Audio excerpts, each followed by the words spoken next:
A los 67 años, mi propia nuera me dijo que era demasiado vieja para el cumpleaños de mi nieto.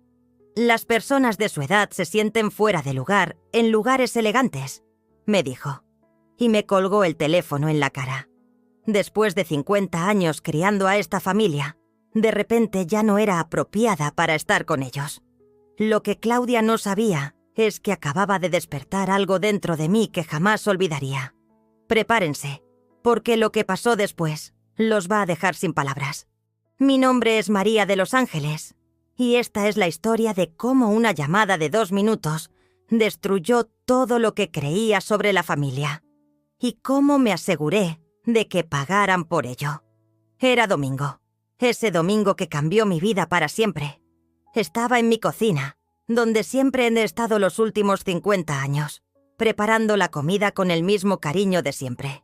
El olor de los frijoles en la estufa, la mesa puesta para la familia que crié con tanto amor. Todo como siempre había sido. Fue cuando sonó el teléfono. Del otro lado de la línea estaba Claudia, mi nuera, con esa voz dulce y venenosa que ya conocía demasiado bien. Una voz que escondía puñaladas detrás de sonrisas falsas. «Hola, suegrita. ¿Cómo está? Oiga, quería avisarle que el cumpleaños de Gabriel va a ser en la Hacienda Real. ¿Sabe? Ese restaurante elegante del centro». Se me revolvió el estómago. Gabriel era mi nieto, mi consentido. Por 50 años, todos los cumpleaños de la familia habían sido en mi mesa. Pastel casero, dulces hechos con amor, niños corriendo por la casa, risas resonando por las paredes que construí con tanto sacrificio. Va a ser algo más reservado, más, ¿cómo le digo? Más apropiado para el ambiente, ¿no? La palabra apropiado me cortó como vidrio. Mi voz tembló cuando le pregunté, «Pero, Claudia, Gabriel también es mi nieto. ¿No voy a poder ir?» El silencio que siguió fue ensordecedor. Sentí que el corazón se me aceleraba. Cuando finalmente habló, fue como si me hubieran quitado el suelo de debajo de los pies. «Ay, suegrita, es que... Mire, no es nada personal, pero usted sabe cómo es, ¿verdad? Esos lugares elegantes tienen un estándar, y las personas de su edad a veces se sienten medio fuera de lugar. Usted estaría más cómoda en casa, viendo sus telenovelas, ¿no le parece?» Y entonces, como si dar esa puñalada no fuera suficiente, me colgó. Sin más, sin explicación, sin remordimiento. Me quedé ahí, parada en mi cocina, con el teléfono todavía en la mano, viendo esos frijoles en la estufa que de repente ya no tenían sentido. Sus palabras resonaban en mi cabeza como un martillo. Personas de su edad se sienten fuera de lugar, más cómoda en casa. Demasiado vieja, demasiado molesta, demasiado vergonzosa. 50 años de mi vida dedicados completamente a esta familia. 50 años despertándome de madrugada cuando los hijos estaban enfermos, cosiendo disfraces para las posadas, haciendo lonches para llevar a la escuela, pagando cuentas cuando el dinero estaba escaso. 50 años siendo la columna vertebral de una familia que ahora me veía como un estorbo. En ese momento, todavía sosteniendo el teléfono, viendo esa cocina que había alimentado generaciones enteras de mi familia, sentí que algo se rompía dentro de mí. No era solo tristeza, era coraje. Un coraje frío, calculado, que nunca había sentido antes. Y fue ahí, en ese domingo que comenzó igual que todos los otros, que me hice una promesa a mí misma. Una promesa que lo cambiaría todo. Claudia y toda esta familia iban a descubrir que subestimar a una mujer como yo fue el error más grande que pudieron haber cometido. Déjenme contarles quién es María de los Ángeles. Déjenme contarles la historia de una mujer que dio la vida por sus hijos, literalmente. Me casé a los 18 años con mi José, que Dios lo tenga en su santa gloria. Era mecánico, trabajador honesto, y juntos construimos una vida sencilla pero digna. Tuve 3 hijos, Roberto, que hoy tiene 45 años, Fernanda, de 42, y Carlos, el menor, de 38. Cuando los chavos eran pequeños, yo trabajaba en la mañana en una maquiladora y en la tarde cuidaba la casa. Me levantaba a las 4:30 para hacer la comida de José, preparar el desayuno de los niños, dejar todo organizado. Llegaba a casa corriendo para hacer el almuerzo, recoger a los hijos en la escuela, ayudarlos con las tareas. Nunca me quejé. Nunca dije que estaba cansada. Una madre no tiene derecho a estar cansada, ¿verdad? Una madre tiene que salir adelante con todo. Cuando Roberto quiso estudiar ingeniería, trabajé un turno extra los sábados para ayudar a pagar. Recuerdo que las manos se me hinchaban de tanto coser, pero no podía parar. Mi hijo iba a ser profesionista, y eso valía cualquier sacrificio. Fernanda quiso ser maestra. Pagué su carrera de pedagogía vendiendo dulces en la puerta de la escuela. Me levantaba a las 3 de la mañana para hacer cocadas, palanquetas, dulces de leche. Los llevaba en la hielera y me quedaba ahí, bajo el sol o la lluvia, vendiendo dulce por dulce para juntar el dinero de la colegiatura. Carlos fue el más difícil. Siempre fue medio artista, como se dice. Quiso estudiar publicidad, carrera cara, en una universidad particular. José y yo sacamos un préstamo en el banco. Empeñamos el carro, vendimos la televisión nueva que habíamos comprado. Pero el muchacho se tituló. Cuando se casaron, uno por uno, me puse feliz. Siempre soñé con ver a mis hijos formando sus propias familias. Roberto se casó con Claudia, una muchacha de familia de clase media que siempre me trató como si fuera la sirvienta. Fernanda se casó con Marcelo, un tipo decente, pero que se fue volviendo diferente con el tiempo. Carlos se casó con Patricia, una muchacha que al principio era dulce, pero después mostró las uñas. Mi José murió hace 5 años. Cáncer. Lo cuidé hasta el último día, dándole medicinas, llevándolo al hospital, tomándole la mano mientras sufría. Cuando se fue, pensé que mis hijos me iban a acoger, me iban a dar el cariño que necesitaba en ese momento tan difícil. Qué equivocada estaba. Los primeros meses aparecían, traían una comida, preguntaban si estaba bien. Pero poco a poco, las visitas fueron disminuyendo. Las llamadas se volvieron más escasas. Y cuando aparecían, siempre había algo que necesitaban. «Mamá, ¿puede quedarse con Gabriel hoy? Vamos a salir. Mamá, ¿puede hacer ese pastel de chocolate para la junta de la empresa de Roberto? Mamá, ¿puede prestarnos unos pesos? La próxima quincena le pagamos». Siempre decía que sí. Siempre. Porque una madre es así, ¿no? Una madre no le niega nada a los hijos. Pero poco a poco me fui dando cuenta de que solo servía para los favores. Cuando no necesitaban nada, yo simplemente no existía. Mi casa, que antes era el punto de reunión de la familia, se quedó vacía. Mis domingos se volvieron días solitarios, con la mesa puesta solo para mí. Y lo peor, cuando trataba de platicar, cuando quería dar una opinión, me miraban con esa cara de quien está oyendo a un niño decir tonterías.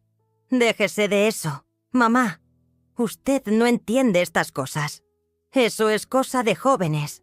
Mamá, usted no va a entender. 50 años dedicándome a ellos, y de repente ya no entendía nada. Me había vuelto invisible en la vida de mis propios hijos.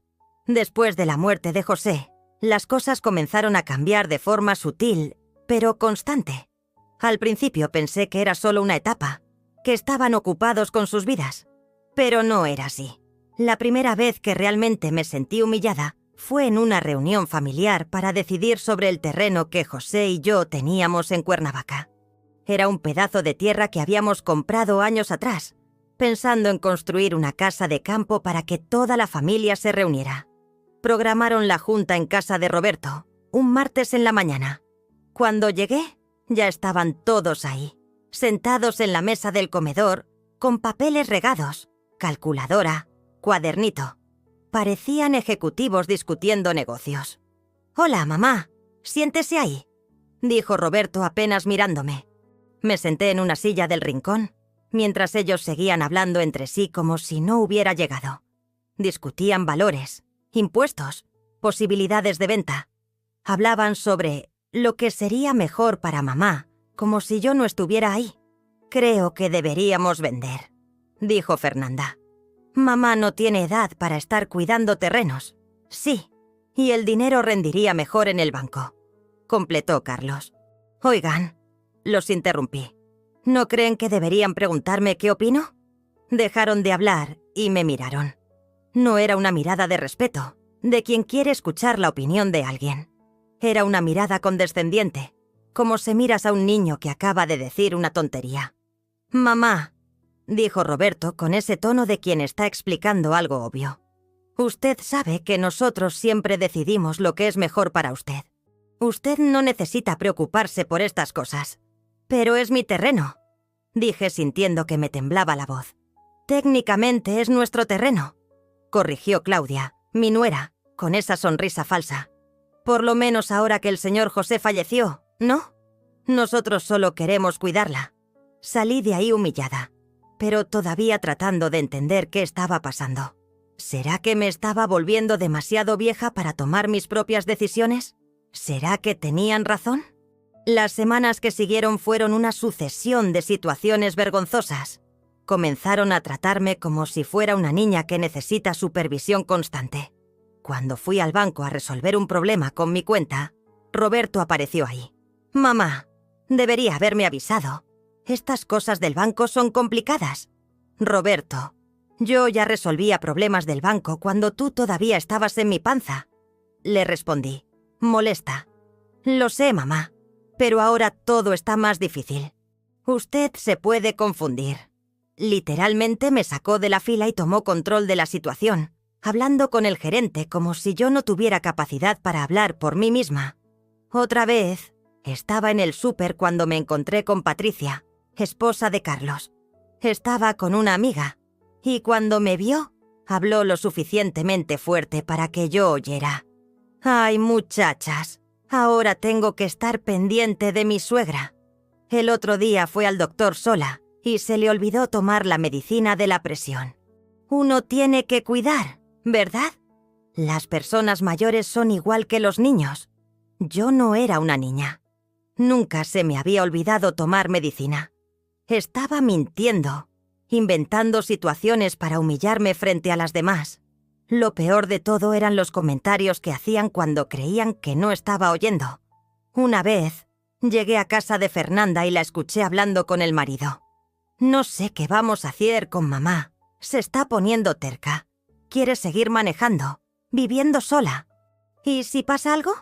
Tal vez sea hora de platicar sobre una casa de reposo», dijo Marcelo. «A veces pienso en eso. Sería mejor para ella y para nosotros. ¿Se imaginan cómo es oír a los propios hijos hablando de meterlos a un asilo porque están siendo tercos? ¿Tercos por querer seguir viviendo su propia vida?» Me empecé a dar cuenta de que no estaban preocupados por mí. Estaban preocupados por el trabajo que les podría dar. Me había vuelto una carga, un problema que resolver. Y lo más triste, estaba empezando a creer que tenían razón. Tal vez realmente era demasiado vieja, demasiado incapaz, demasiado inútil. Pero ese sentimiento estaba a punto de cambiar. Aun con todas esas señales, todavía no quería creer que mis hijos me estaban abandonando. Después de todo, yo los había criado, enseñado valores, dado amor. No era posible que simplemente ya no les importara. Entonces decidí hacer lo que siempre hacía cuando la familia se estaba distanciando: juntarlos a todos. Organicé una comida especial, de esas que hacía cuando eran pequeños.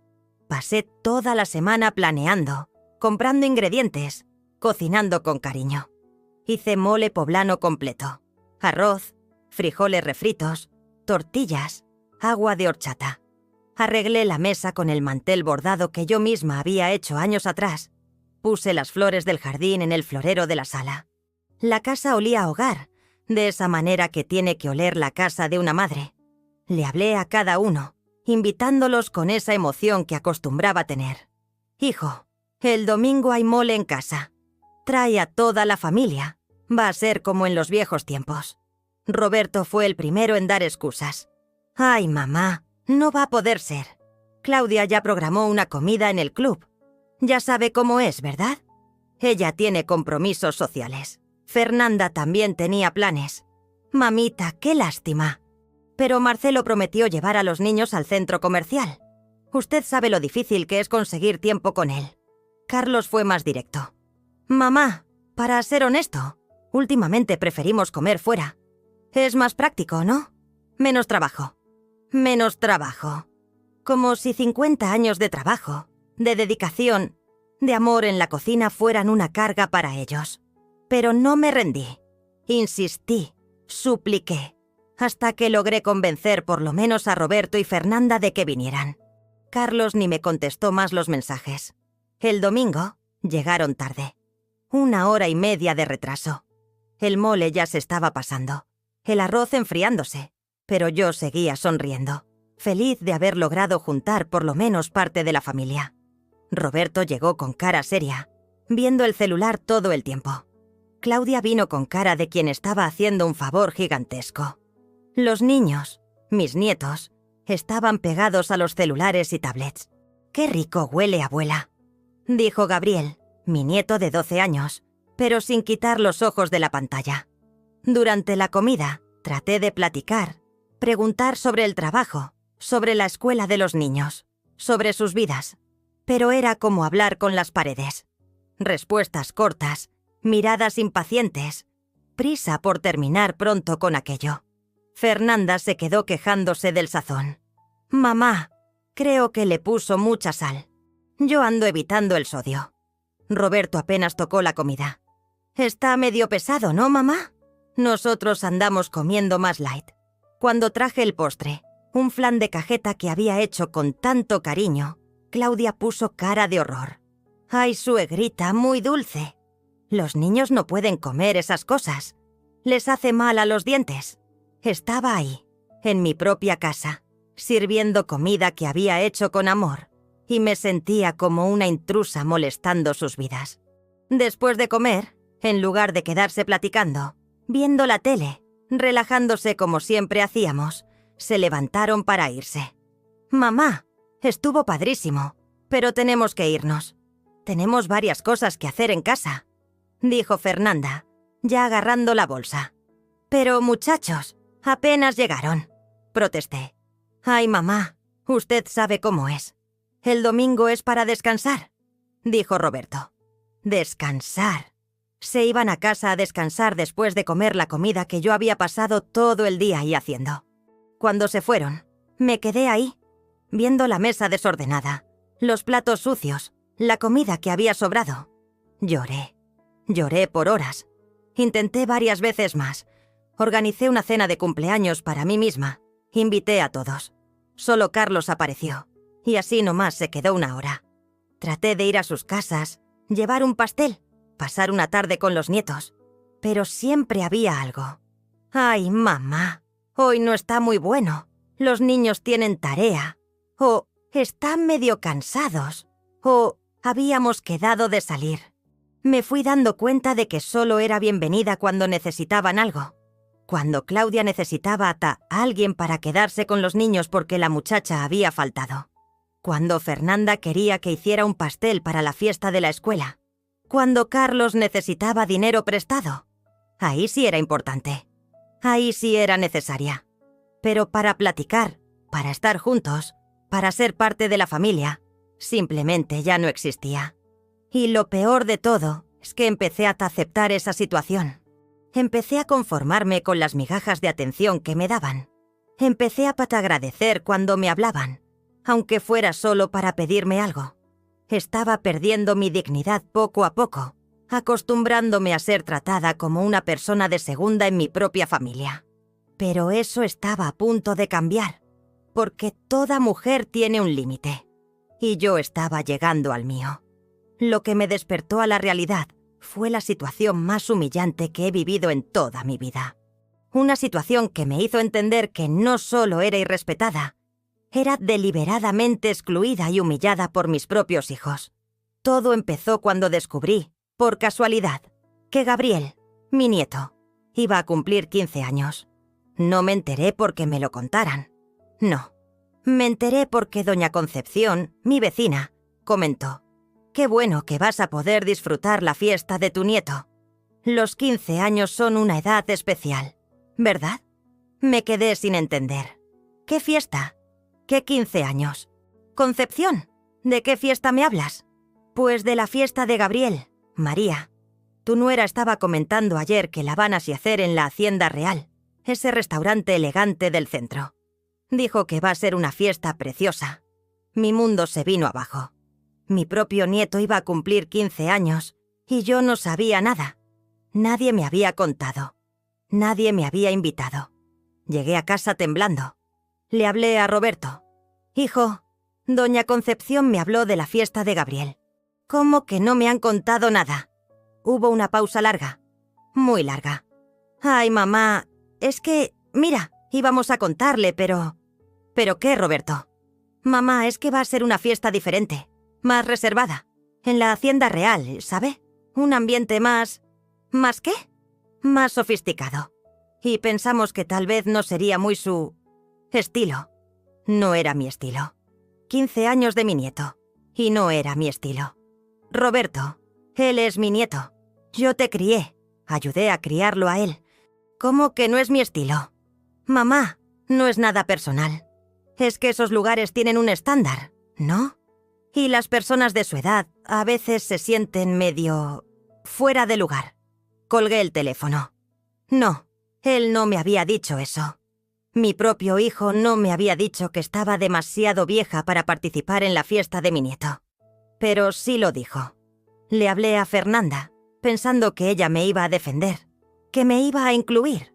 Fernanda, ¿sabías de la fiesta de Gabriel? Sabía, mamá. ¿Y no me iban a contar? Mamá, es que... Mira, Claudia organizó todo. Ella decidió la lista de invitados. ¿Y yo no estoy en la lista? No es eso, mamá. Es que...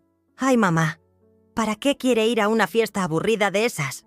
Usted estaría mucho más cómoda en casa, viendo sus novelas. ¿No es cierto? Sus novelas. Como si mi vida se resumiera a quedarme en casa viendo novelas. Pero lo peor todavía estaba por venir. 2 días después, decidí ir a casa de Roberto personalmente. Necesitaba verlo a los ojos y entender cómo un hijo que yo crié, que amamanté, que cuidé cuando estaba enfermo, podía excluirme de una fecha tan importante. Cuando llegué, escuché voces en la sala. Estaban reunidos, los 3, con sus respectivas esposas, hablando sobre la fiesta. Me quedé en la puerta, escuchando, antes de tocar el timbre. «Muchachos, creo que tenemos que resolver pronto esta situación», dijo Claudia. «Imagínense si se aparece ahí en el restaurante, haciendo un escándalo». «No se va a aparecer», dijo Roberto. «Ya hablé con ella». «Pero tú conoces a tu mamá», dijo Fernanda. «Es terca, capaz que se aparece». «Imagínense la situación», dijo Patricia, esposa de Carlos. «Una señora de 67 años, con esa ropa anticuada que usa, en medio de nuestra fiesta. Sería penoso». «Es cierto», concordó Marcelo. «La Hacienda Real es un lugar fino. Tiene un público específico. A veces me da lástima», dijo Carlos. «Pero la verdad es que ya no se adapta a nuestro ritmo de vida. Tal vez sería mejor que se vaya acostumbrando a la idea de quedarse más en casa». «Exacto», dijo Claudia. «Tenemos que pensar en nuestro bienestar también. No podemos andar cargando peso muerto». «¿Peso muerto?» Estaban llamando peso muerto a su madre. «¿Creen que vaya a entender?», preguntó Fernanda. «Va a tener que entender», dijo Roberto. «Ya no somos niños. Tenemos nuestras vidas, nuestras responsabilidades. No podemos estar cuidando a mamá para siempre. Cuidando a mamá.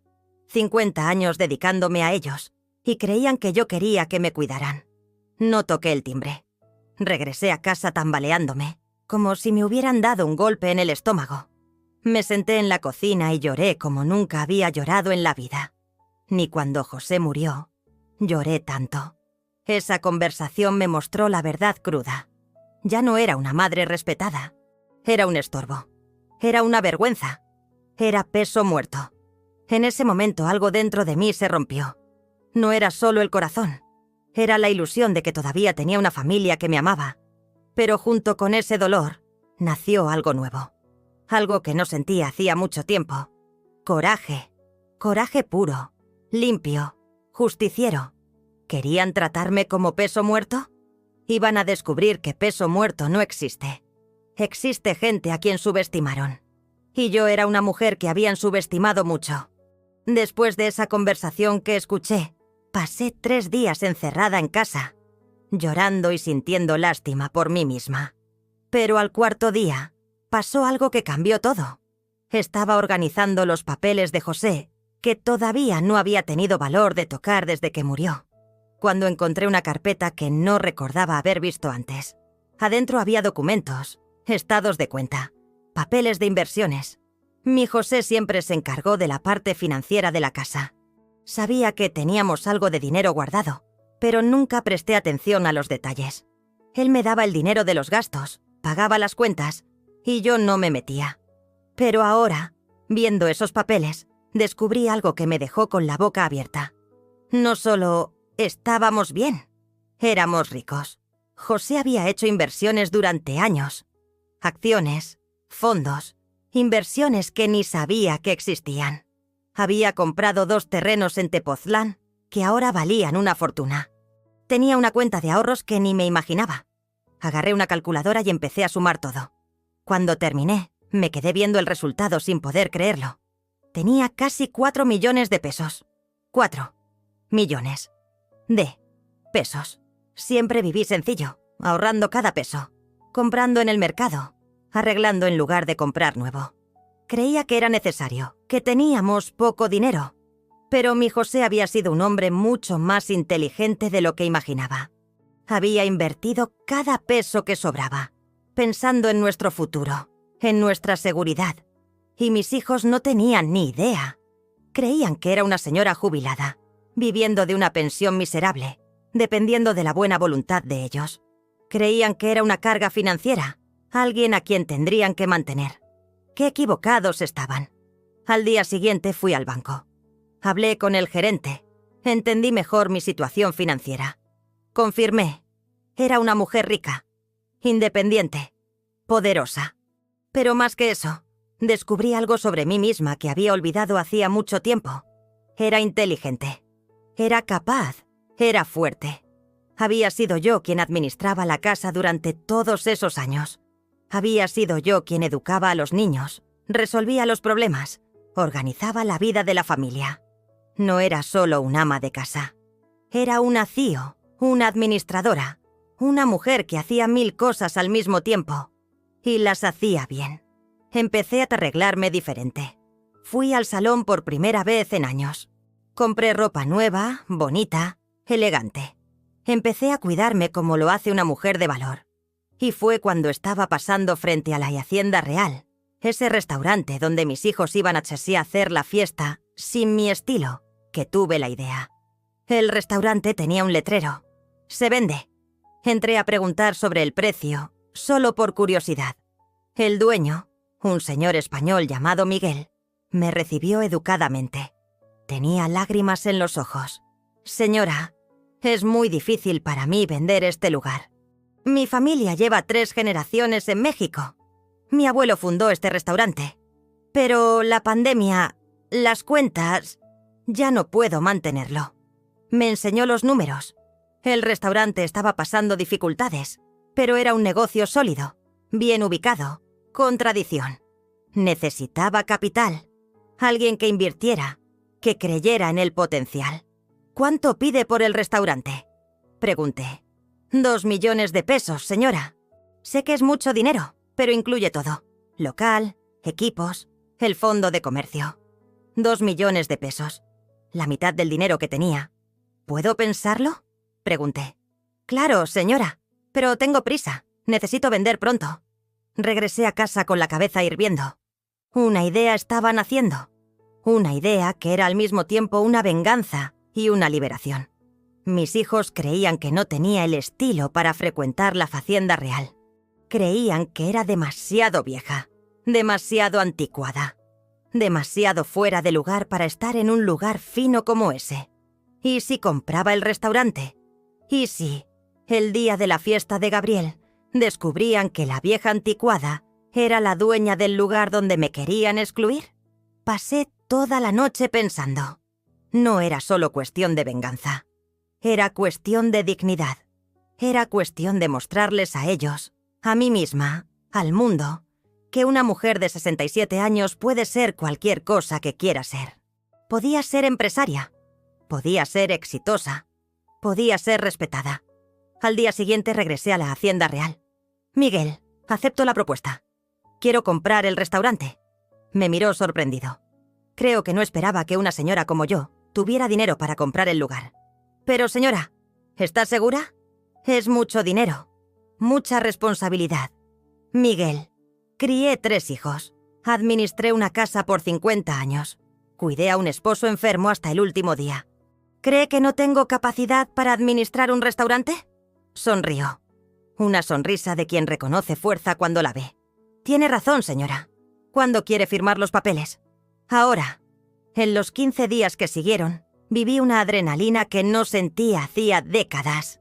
Finalicé la compra del restaurante. Hablé con abogados. Estudié el negocio. Conocí a los empleados. Miguel se quedó como gerente. Conocía cada detalle del restaurante. Tenía experiencia y necesitaba el empleo. Yo lo necesitaba tanto como él me necesitaba a mí. Señora María, me dijo el día que firmamos el contrato, ¿puedo preguntarle por qué quiere comprar este lugar? Miguel, ¿alguna vez su propia familia lo subestimó? Pensó un poco. Sí, señora. Cuando era joven, mi padre creía que nunca sería capaz de manejar el negocio de la familia. Dijo que era demasiado débil, demasiado soñador. ¿Y cómo le demostró que estaba equivocado? Trabajando el doble, mostrando resultados, haciendo que el restaurante prosperara. Entonces, entiende, voy a hacer lo mismo, solo que con un poco más de estilo. Le conté sobre la fiesta de Gabriel, sobre cómo mis hijos me habían excluido por no tener el estilo adecuado para ese lugar. Miguel se indignó. ¡Qué barbaridad! ¿Cómo puede una madre no tener estilo para estar con su propia familia? Es exactamente eso lo que les voy a demostrar, Miguel. Que el estilo es algo que se gana, no que se hereda. Pasamos los días siguientes planeando todo hasta el más mínimo detalle. No quería simplemente aparecer en la fiesta y causar pena. Quería crear una situación que nunca fueran a olvidar. Primero, averigüé exactamente cuándo sería la fiesta. Le hablé al restaurante fingiendo ser una invitada, queriendo confirmar detalles. Buenas tardes. Quisiera confirmar los detalles de la fiesta de Gabriel, el sábado que viene. Ah, sí, la fiesta del joven Gabriel, de 7 a 10 de la noche. Mesa reservada para 20 personas. 20 personas. Habían invitado a 20 personas para celebrar el cumpleaños de mi nieto, y yo no estaba entre ellas. Segundo, planeé mi entrada. No iba a ser dramática ni escandalosa. Iba a ser elegante, digna, impactante. Compré un vestido precioso, azul marino, discreto pero sofisticado. Fui al salón a hacerme las uñas, el cabello, maquillaje. Compré zapatos nuevos, una bolsa bonita. Cuando me vi en el espejo, vi a una mujer elegante, bien vestida, poderosa. Tercero, preparé mi estrategia de revelación. No iba a simplemente gritar «Soy la dueña».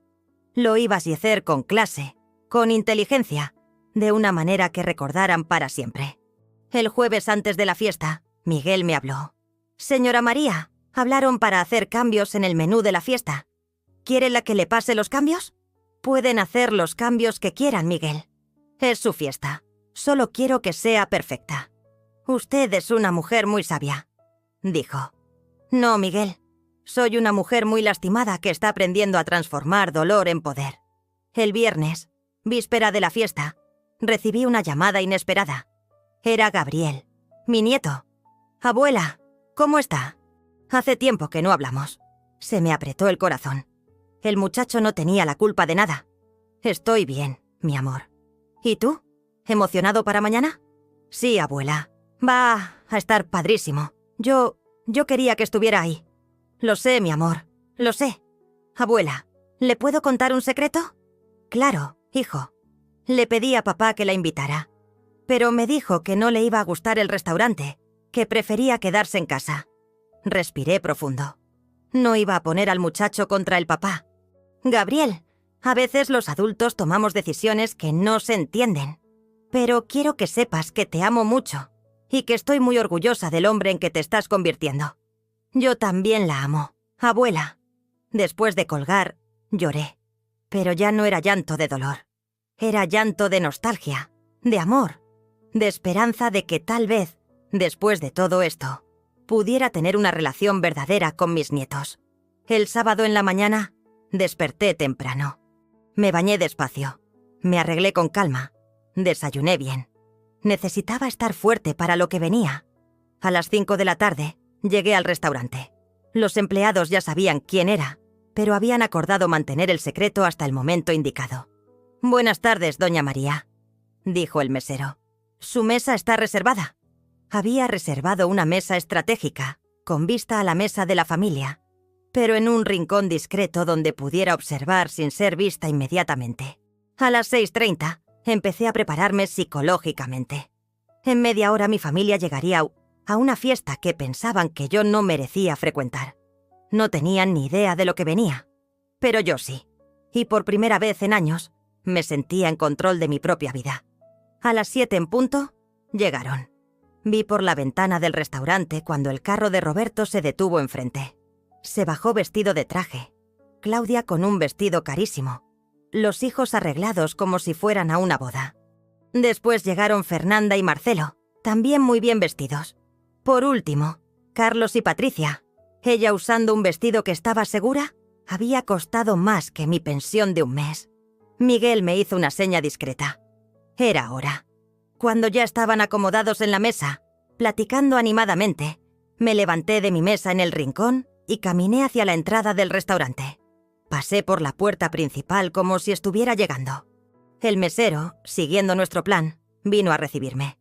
«Buenas noches, señora. ¿Tiene reservación?» «Sí, tengo», dije con voz calmada pero lo suficientemente fuerte para llamar la atención. «Mesa para una persona». Fue Roberto quien me vio primero. La expresión de su cara fue impagable. Sorpresa, pena, enojo. Le dio un codazo a Claudia y le susurró algo al oído. Claudia se volteó y me vio. La cara se le puso roja de coraje y vergüenza. Fernanda y Carlos también me vieron. Todos dejaron de hablar y se quedaron viéndome, como si hubieran visto un fantasma. Gabriel, pobrecito, se quedó confundido. Me saludó con una sonrisa genuina. «Abuela, vino». Antes de que los papás pudieran impedirlo, se levantó de la silla y corrió para abrazarme. «Mi amor», le dije abrazando a mi nieto. «Felicidades por tus 15 años. Estás guapísimo». «Gracias, abuela. Pero ¿cómo supo de la fiesta?» «Ay, hijo mío, las madres sabemos todo». En ese momento Roberto se levantó y vino hacia nosotros. La cara que traía era de quien estaba a punto de explotar, pero tratando de controlarse por el ambiente. «Mamá, ¿qué hace aquí?» «Vine a cenar, hijo». «Es un restaurante, ¿no? ¿La gente no puede cenar?» «Mamá, usted sabe que hoy es la fiesta de Gabriel. Ya hablamos de esto». «Hablamos, sí. Ustedes me dijeron que no tenía estilo para frecuentar este lugar. Vine a ver si tenían razón». En ese momento Claudia se acercó con esa cara falsa de siempre. «Suegrita, está preciosa. Pero qué coincidencia tan chistosa, ¿verdad? Que venga a cenar justamente aquí, justamente hoy. Chistosa de verdad», respondí sonriendo. Gabriel estaba confundido. «Papá, ¿por qué mi abuela no puede quedarse en nuestra mesa? Es mi cumpleaños. Quiero a mi abuela aquí». Roberto no supo qué responder. No podía decirle al hijo que había excluido a la abuela a propósito. «Gabriel, es que la abuela tiene otros planes, ¿verdad, mamá?» «En realidad», dije, «mis planes son muy flexibles». Fue en ese momento que apareció Miguel, elegante en su traje de gerente, sonriendo, dirigiéndose directamente a mí. «Buenas noches, doña María. ¿Cómo va siendo su primera noche como propietaria?» El silencio que siguió fue ensordecedor. Roberto parpadeó varias veces, como si no hubiera entendido. «¿Cómo que propietaria?» Miguel continuó, siguiendo nuestro guión perfectamente. «Doña María compró el restaurante la semana pasada. Hoy es oficialmente su primera noche como dueña. ¿No es emocionante?» La cara de Claudia fue la mejor. Se le abrió tanto la boca que se le veían las muelas. Me miró, después a Miguel, después a mí otra vez, como si estuviera tratando de procesar información imposible. ¿Compró el restaurante? Tartamudeó Fernanda. Así es, dije, con la mayor naturalidad del mundo. Pensé que sería una buena inversión, y ustedes saben cómo siempre fui buena para administrar cosas. Roberto estaba pálido. Mamá, ¿de dónde sacó dinero para comprar un restaurante? Ay, hijo, se te olvidó que tu papá era un hombre muy inteligente. Invirtió bien el dinero de la familia durante todos esos años. ¿Pero cuánto costó? Preguntó Carlos, que se había acercado para oír la conversación. 2 millones de pesos, respondí, de contado. Patricia casi se desmaya. ¿2 millones? ¿De contado? Es poco comparado con lo que tengo, dije sin mentir. Miguel estaba disfrutando la escena. Doña María es una mujer visionaria. Ya tiene planes de expansión, remodelación, nuevos menús. Va a convertir este lugar en uno de los mejores restaurantes de la ciudad. Gabriel estaba boquiabierto. Abuela, ¿es rica? Sí, mi amor. Tu abuela siempre fue rica. Rica de experiencia, de inteligencia, de capacidad. La diferencia es que ahora también tengo dinero. Claudia trató de recomponerse. Suegrita, esto es maravilloso. Felicidades. Estamos tan orgullosos. ¿Orgullosos? La interrumpí. La semana pasada me dijeron que no tenía estilo para frecuentar este lugar. ¿Y ahora están orgullosos? La pena era visible. Todos los demás clientes del restaurante estaban viendo nuestra mesa, dándose cuenta de que estaba pasando algo importante. «Mamá», dijo Roberto tratando de arreglar la situación. «¿Podemos hablar de esto en casa?» «Claro que podemos, hijo. Pero ahora van a sentarse y disfrutar la fiesta de Gabriel.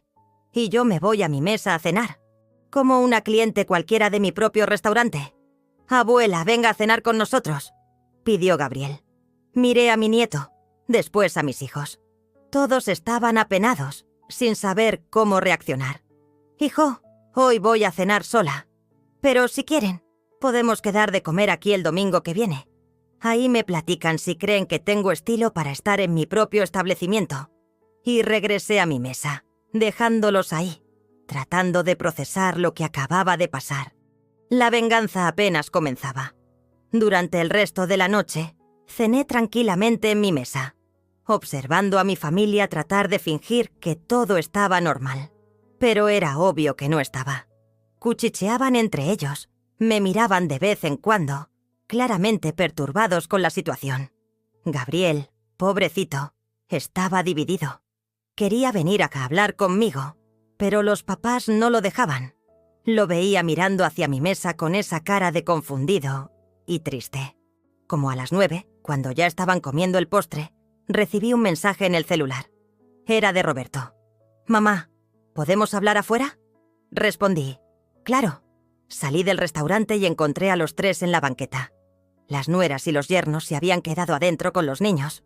«Mamá, ¿qué fue eso?», dijo Roberto, claramente molesto. «Nos humilló delante de todo mundo». ¿Yo los humillé? Interesante. Porque fue exactamente eso lo que ustedes me hicieron cuando me excluyeron de la fiesta de mi propio nieto. «Mamá, no es lo mismo», dijo Fernanda. «Nosotros solo queríamos evitar que se sintiera incómoda». ¿Incómoda? ¿O querían evitar sentirse incómodos con la presencia de su madre antigua y sin clase? «No es eso, mamá», dijo Carlos. ¿Es qué, Carlos? Digan la verdad de una vez. Se avergüenzan de mí». Hubo un silencio penoso, hasta que Roberto explotó. «Está bien, mamá. Sí, a veces nos apenamos. ¿No entiende que nosotros tenemos una posición social ahora? ¿Que frecuentamos lugares donde la gente tiene un estándar? ¿Y qué estándar es ese, Roberto? ¿Un estándar de educación? ¿De refinamiento? ¿De dinero? No es solo dinero, mamá. Es comportamiento. Es saber comportarse, ¿es edad? Porque según me dijeron, el problema era que estoy demasiado vieja para frecuentar la Hacienda Real». Fernanda trató de suavizar. «Mamá, no es por la edad. Es por... Ay, mamá, usted sabe que la queremos. Pero tiene que entender que crecimos, que nuestra vida cambió. ¿Cambió tanto que ya no hay lugar para su madre?» «Sí hay, mamá», dijo Carlos. «Cuando es en familia, en casa. En las ocasiones correctas. ¿Ocasiones correctas? ¿Cómo que ocasiones correctas? Roberto suspiró, claramente cansado de la conversación. Mamá, seamos prácticos.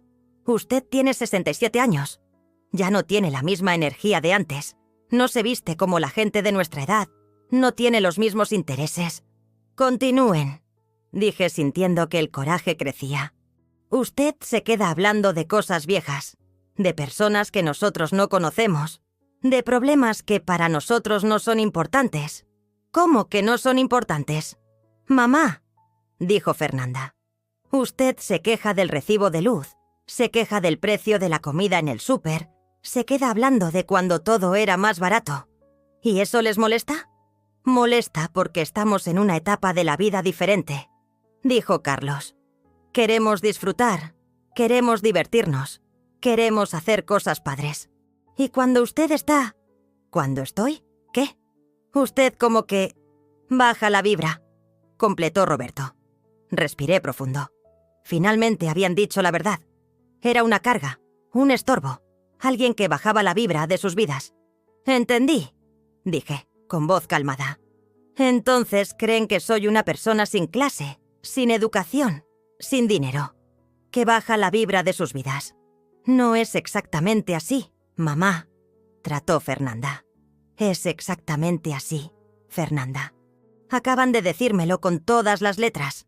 Mamá, solo queremos que entienda nuestra posición, dijo Roberto.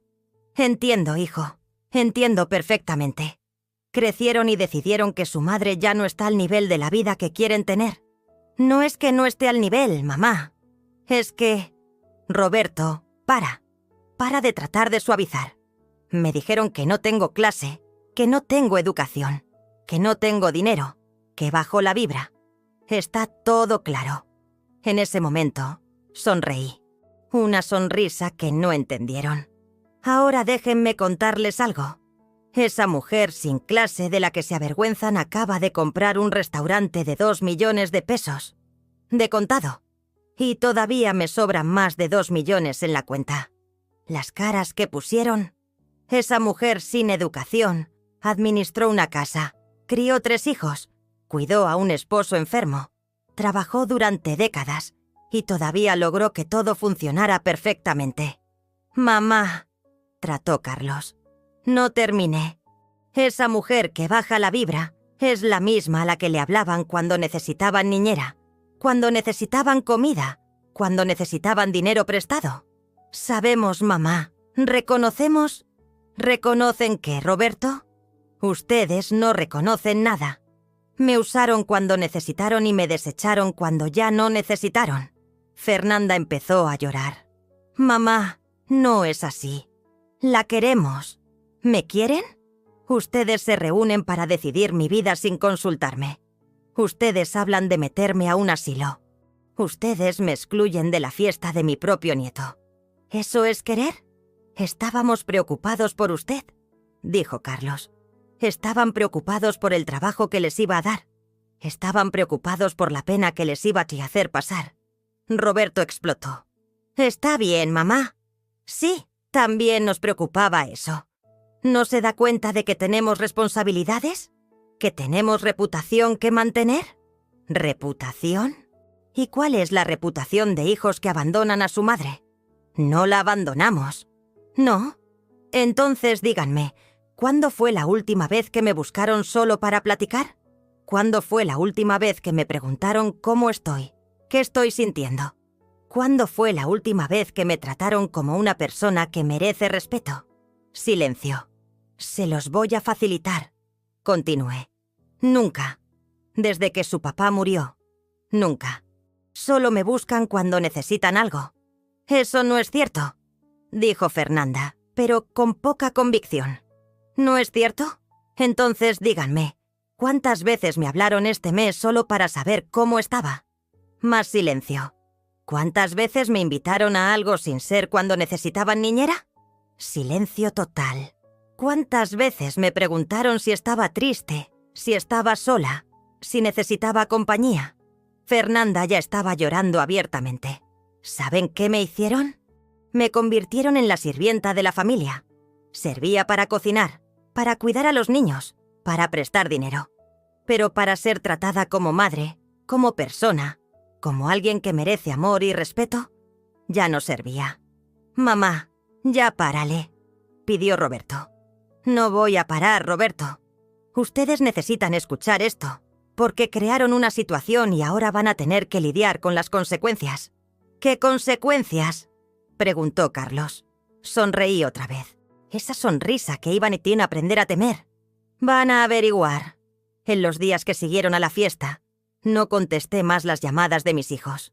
Los dejé que hablaran, que mandaran mensajes, que se quedaran ansiosos tratando de entender qué estaba planeando.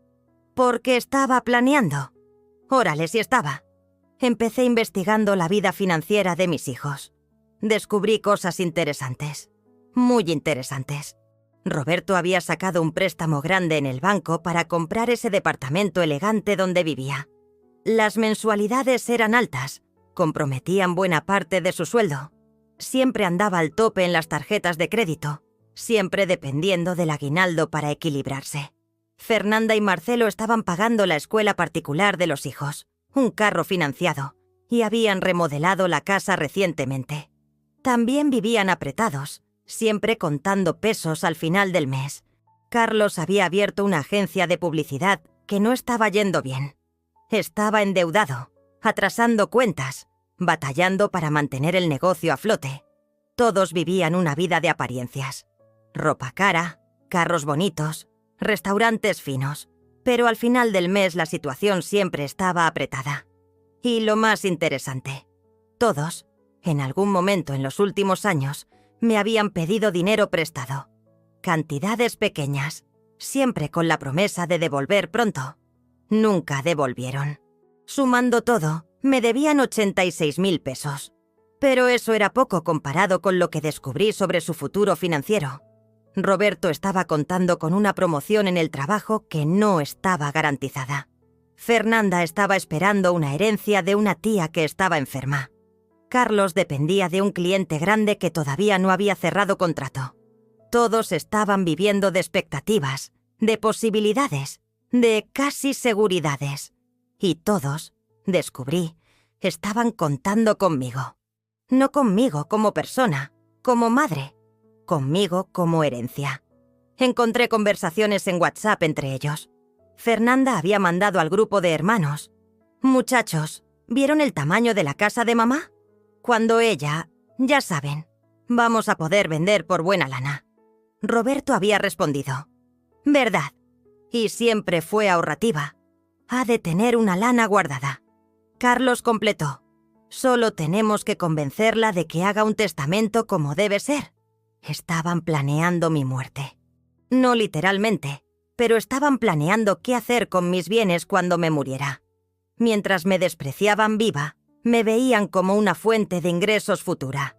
Eso me dio la idea perfecta para la segunda parte de mi venganza.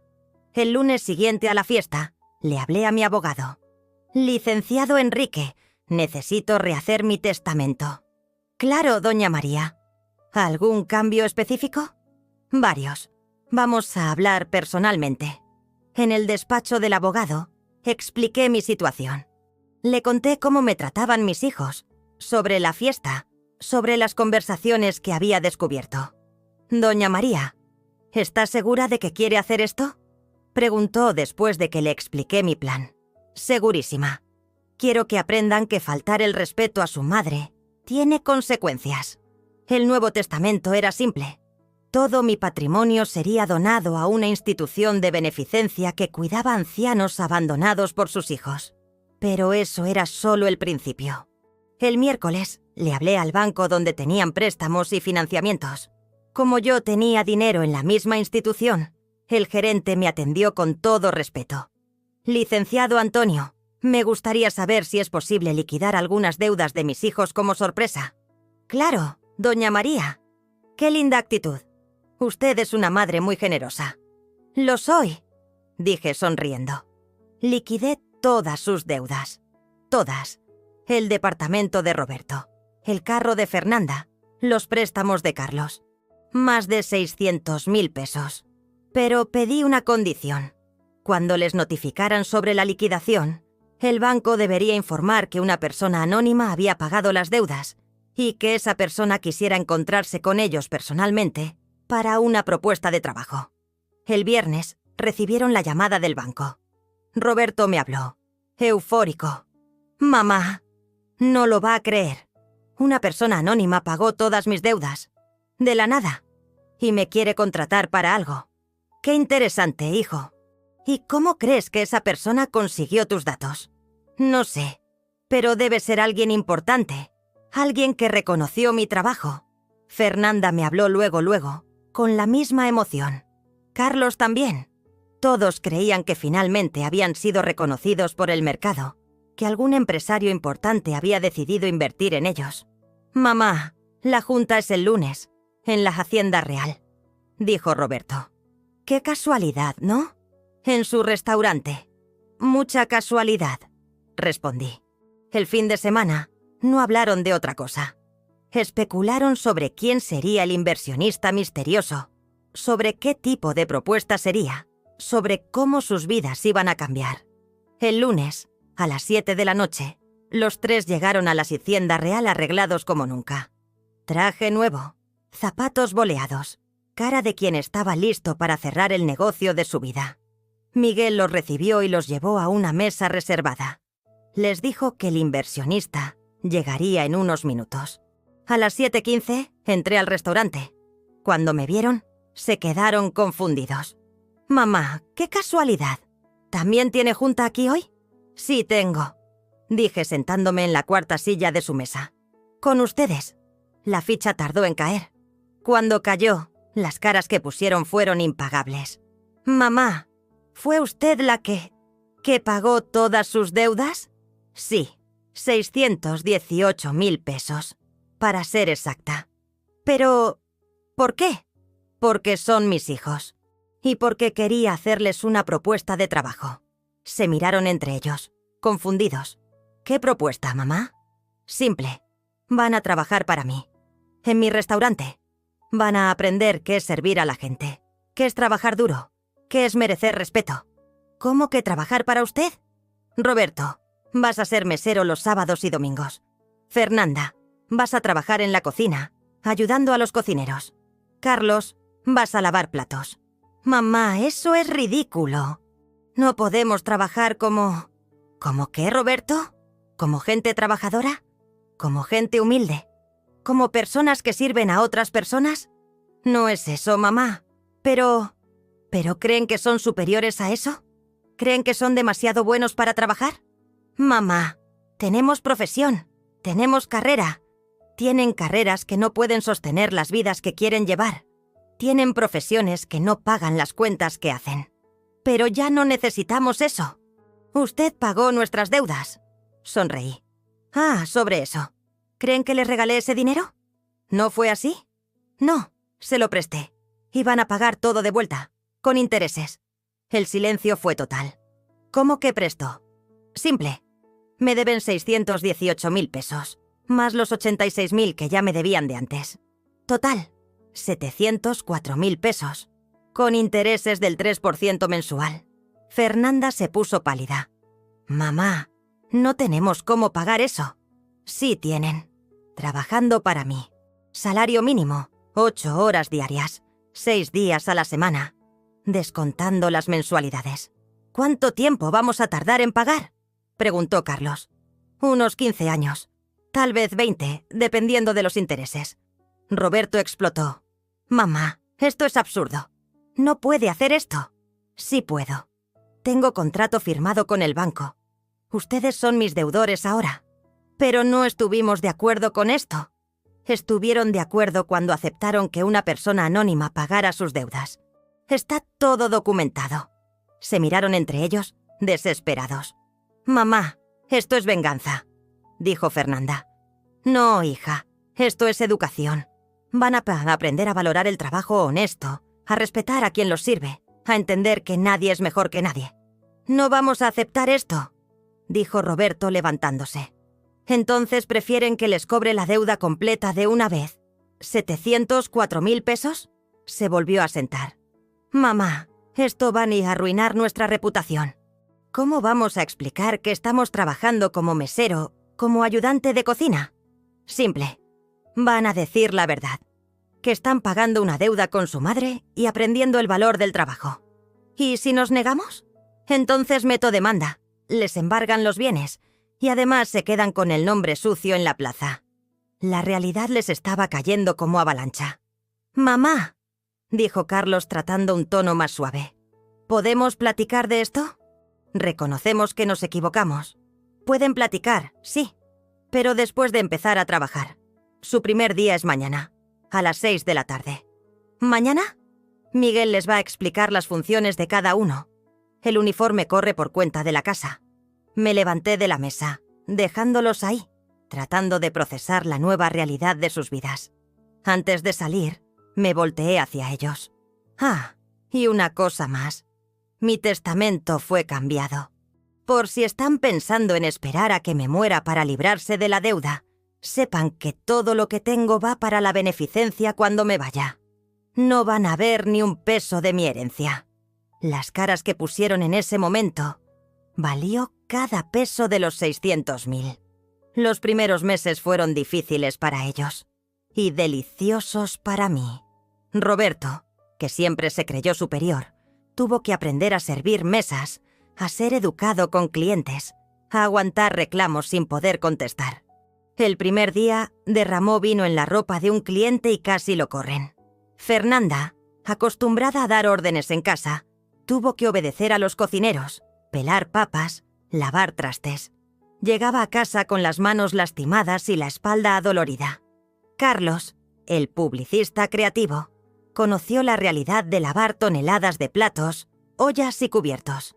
Al final del primer día, dijo que nunca se imaginó que los trastes sucios pudieran ser infinitos, pero no era cruel. Era justa. Conforme iban mostrando cambio de actitud, iban ganando responsabilidades mejores. Roberto, después de 3 meses siendo mesero, fue promovido a capitán de meseros. Fernanda empezó allí a ayudar en la planeación de los menús.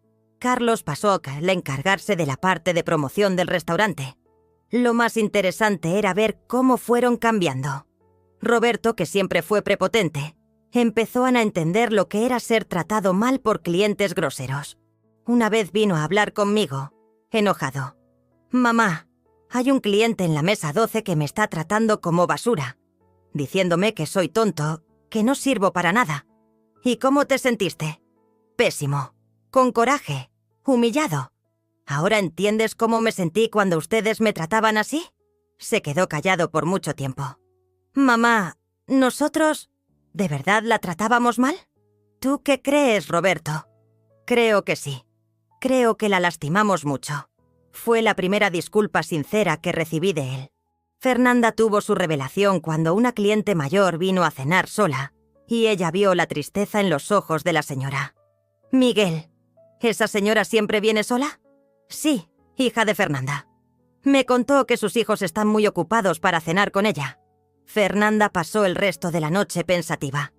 Al final del turno, vino allí a hablar conmigo. «Mamá, ¿cuántas veces cenó sola desde que papá murió?» «Todas las noches, Fernanda. Todas». Empezó a llorar. «La abandonamos, ¿verdad?» «Me abandonaron, sí. Perdón, mamá. Perdón de verdad». Carlos tuvo su momento cuando tuvo que limpiar el baño del restaurante y escuchó a 2 clientes hablando. «Este lugar está padrísimo desde que la nueva dueña se hizo cargo». «¿Verdad? Doña María es una mujer increíble. A los 67 años, comprando un restaurante, remodelando todo, creando empleos. Es una inspiración. Demuestra que la edad es solo un número». Carlos se dio cuenta de que, mientras ellos me veían como una carga, el resto del mundo me veía como una mujer admirable. Poco a poco, nuestra relación se fue reconstruyendo, pero de forma diferente. Ahora basada en respeto mutuo, no en obligación familiar. Empezaron a preguntarme sobre mis decisiones en el restaurante, a valorar mi experiencia. Empezaron a entender que no era una vieja chocha, sino una mujer inteligente y capaz. El restaurante prosperó. Con mi visión de negocios y la energía renovada de la familia trabajando junta, La Hacienda Real se convirtió en uno de los puntos gastronómicos más concurridos de la ciudad. Creé un proyecto especial. Los miércoles, el restaurante ofrecía descuento del 50% para personas mayores de 60 años que vinieran acompañadas de hijos o nietos. Era una forma de incentivar a las familias a pasar tiempo juntas. El proyecto tuvo tanto éxito que salió en el periódico local. La nota hablaba sobre la empresaria María de Los Ángeles, que a los 67 años revolucionó el concepto de restaurante familiar en la ciudad. Mis hijos se sintieron orgullosos. Orgullosos de verdad, no fingido. Después de un año trabajando para mí, habían cambiado completamente. Eran más humildes, más respetuosos, más conscientes de sus propios privilegios. Fue cuando decidí dar el siguiente paso. Un viernes, llamé a los 3 para una junta. Hijos, llegó el momento de platicar sobre el futuro. Se pusieron nerviosos, creyendo que iba a aumentar la deuda o crear nuevas reglas. Primero, quiero que sepan que estoy orgullosa del cambio de ustedes. Se volvieron mejores personas en este último año. Gracias, mamá, dijo Fernanda. Segundo, quiero proponerles una sociedad. ¿Cómo? Quiero que se vuelvan socios del restaurante. 20% para cada uno. Se quedaron boquiabiertos. Pero ¿y la deuda? La deuda está perdonada. Considérenla como inversión en su educación. Mamá, Roberto empezó a llorar. Pero tiene condiciones. Van a seguir trabajando aquí. Van a seguir aprendiendo. Van a seguir respetándome. Y principalmente, nunca más me van a excluir de nada. Nunca más, mamá, dijo Carlos. Nunca más. Y tiene una última condición. ¿Cuál? El domingo que viene es mi cumpleaños. Quiero que organicen una fiesta aquí en el restaurante. Pero esta vez, yo ayudo a escoger a los invitados. Se rieron. Una risa verdadera, cariñosa. Va a ser la mejor fiesta de su vida, mamá, dijo Fernanda. Y fue. Hoy, 3 años después de esa fiesta fatídica de Gabriel, estoy aquí para contar cómo termina esta historia.